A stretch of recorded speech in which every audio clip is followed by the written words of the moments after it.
Welcome back to Buzz on Business, a show from the Northern Medina County Chamber Alliance. I'm your host today, Mark Preby from Proximity Marketing, and with us today is Ashley Krause from the Children's Center of Medina County and our canine advocate over here, Cully. Ashley, thank you for being here today. Thanks for having me, Mark. Appreciate being here. So I'm sure we'll learn a little bit about Cully today, but I guess maybe let's start out by learning a little bit about you and the Children's Center and what you do there. Yeah, thank you so much. So as you mentioned, my name is Ashley Krause. I'm the Executive Director at the Children's Center of Medina County.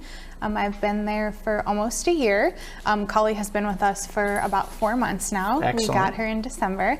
And so our mission is to work with families and children who are impacted by abuse, neglect, and exploitation, and to provide a pathway to healing to families impacted by those things. And so we're a child advocacy center.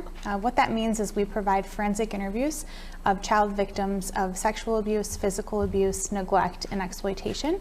We also provide a foster care visitation center, so kids who are in foster care come to the Children's Center of Medina County and visit with their biological parents. And then thirdly, we provide anti-human trafficking services. So we have a human trafficking coalition that is run out of the Children's Center, in which we provide education in the community about human trafficking. Wow, so very, very important things in part of your mission. And I have to imagine the environment that you have down there, for example, foster visitation, has to be much better and welcoming than what people normally do?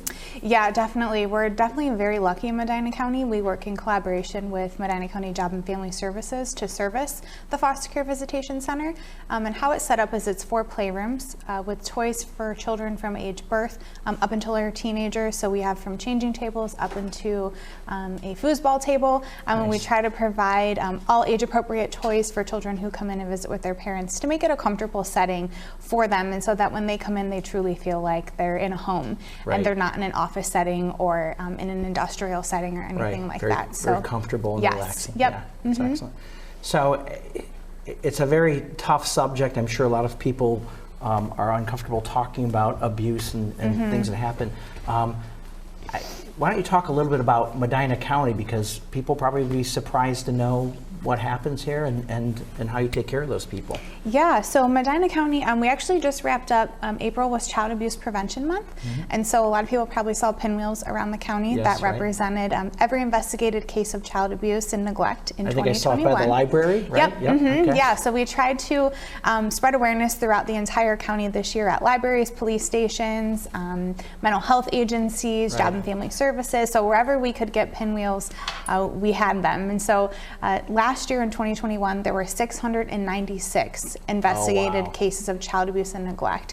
So how the process really works is that calls are made into Medina County Job and Family Services to the Child Abuse and Neglect Hotline, and they make a decision as to whether or not they're going to investigate the case.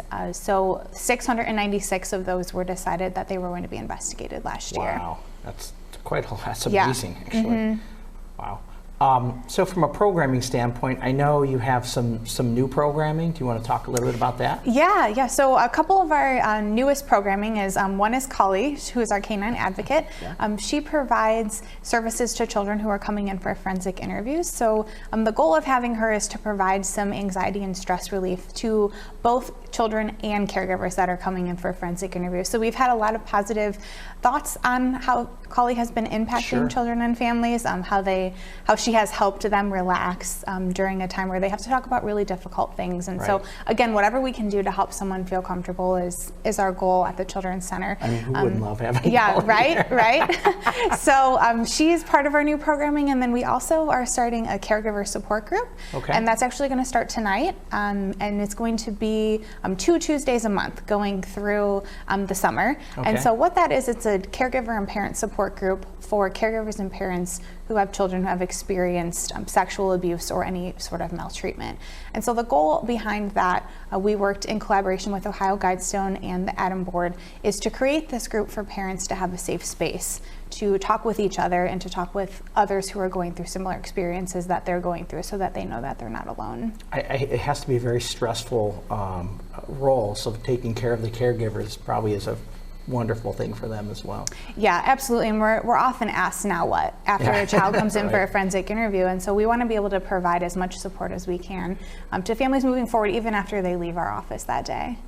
So I'm just curious, how is the Children's Center funded? How do you garner support? It's such an important thing in the community. How is that done? Yeah, so we are a nonprofit organization. We are funded by a federal grant called the Victims of Crime Act that is funded through the federal government. However, unfortunately, that has been cut 34% the last several years.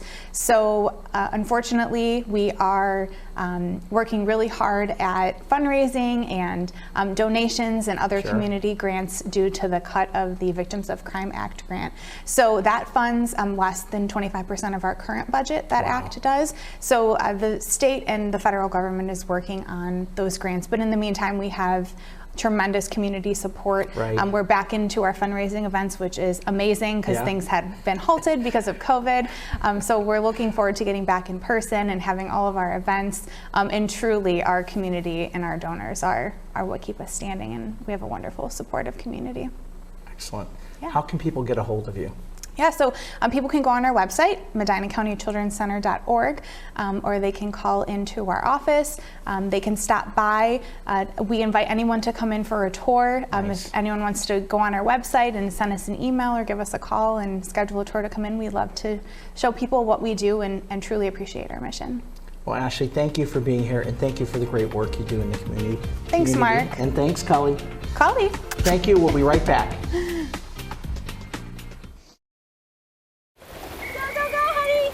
If you love them enough to drive an hour to cheer them on as they get beat 11-0 in the rain, then surely you'll check NHTSA.gov/the right seat to make sure they're correctly buckled in the back seat.